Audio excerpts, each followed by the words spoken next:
Next speaker is Roger Keats, who is a Republican candidate for Cook County Board Chairman. Mr. Keats is a retired Army Lieutenant Colonel and a retired senator and businessman. He served in the Illinois Senate for 16 years until 1992, and over the years he was endorsed by the Chicago Tribune and the Chicago Sun-Times, where he was noted to be an independent reformer and referred to by the Chicago Tribune as, quote, articulate, tough-minded, exceptionally knowledgeable, and capable. Wish they could say that about all of our candidates. Mr. Keats is a Jack Kemp Republican who was honored for Black History Month in 2009. He was also known for being the person who cleaned up the Cook County court system after Operation Greylord several years back. Mr. Keats is now a candidate for Cook County Board Chairman. He will be speaking on jobs, Illinois and Cook County's war against them, Walmart in Cook County, and coalition building. Please welcome me in joining Roger Keats. I lift this up. When you're 6'5", you know, the whole world's short. I'm normal size. The rest of the world's short. Thank you for being here. Thank you for the interest you've shown. I'm wearing my USS Ronald Reagan hat. I am probably the only person, I shouldn't say the only person, one of the very few people you've ever met who actually supported Ronald Reagan for president, not 3 times, 76, 80, and 84, but I supported him 4 times. When I was an undergrad at Michigan, I was one of the state chairmen of the Ronald Reagan campaign in Michigan. One minor problem in 68. Ronald Reagan didn't run in the Michigan primary in 68, and we looked a little dumb organizing the state for a man who was not a candidate. But our heart was in the right place, so we got credit for that. But what I want to stress, and something Steve Rauschenberger just said, let me remind you of just how bad this is. My wife and I have a son who lives in Austin, Texas. All of our kids live elsewhere. They say, Illinois, the taxes are too high, regulations are unreasonable, the place is too corrupt, and there's no jobs. So Tina and I were going to argue with them, but we couldn't think of what the other side of that argument was. But let me give you a comparison. Last week, the state of Texas produced more new jobs last week than Illinois, Michigan, and Ohio added together in the last 20 years.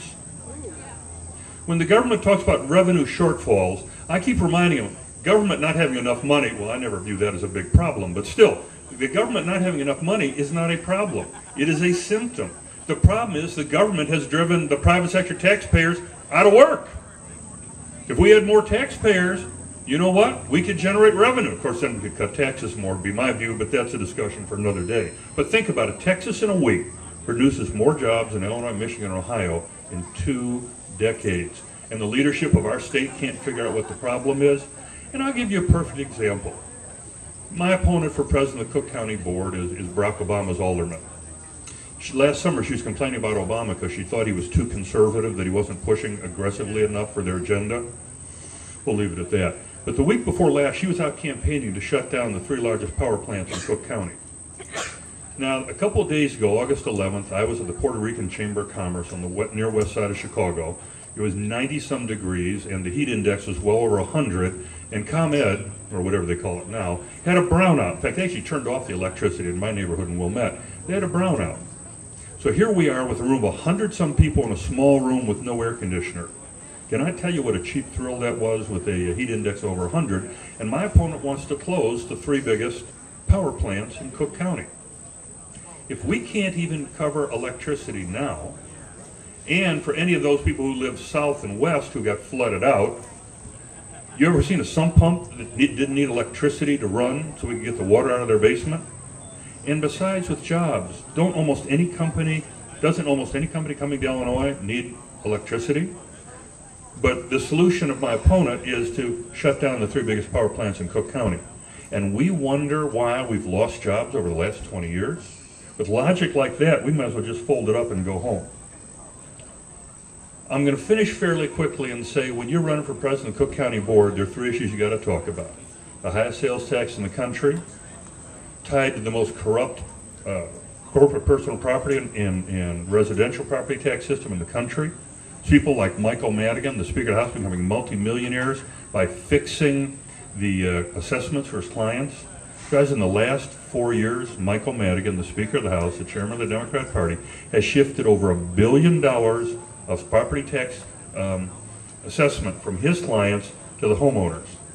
Okay, gang, that's $1 billion that he has shifted in just 4 years and made millions of dollars a year while doing it. And he's a man of the people, defending the little guy. So when you're talking about running for president of Cook County, you got to talk about the high taxes, the corrupt taxes, all right?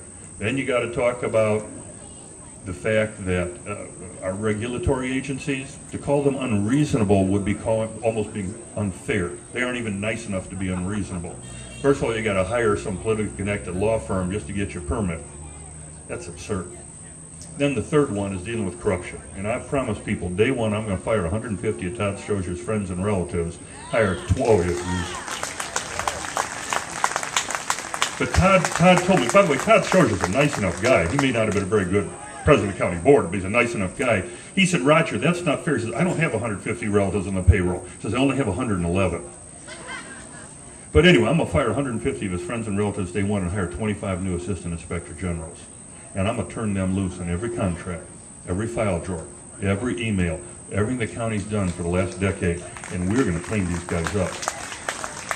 Now with that, being a former senator, I could go on for hours, but I won't. I'll conclude by reminding you, I was a senator in the 70s and the 80s, when we still had people like Ronald Reagan and Jim Edgar, honest people who actually balanced budgets. I like to say I came from the era when we still had honest and competent people running the government. We have got to get back to that, because Illinois is too great a state to be destroyed by its government, which is what's happening now. But God bless you. Thank you for all you're doing. And if you live in Cook County, Roger Keats is the guy you need for President of the County Board. Thanks for being here.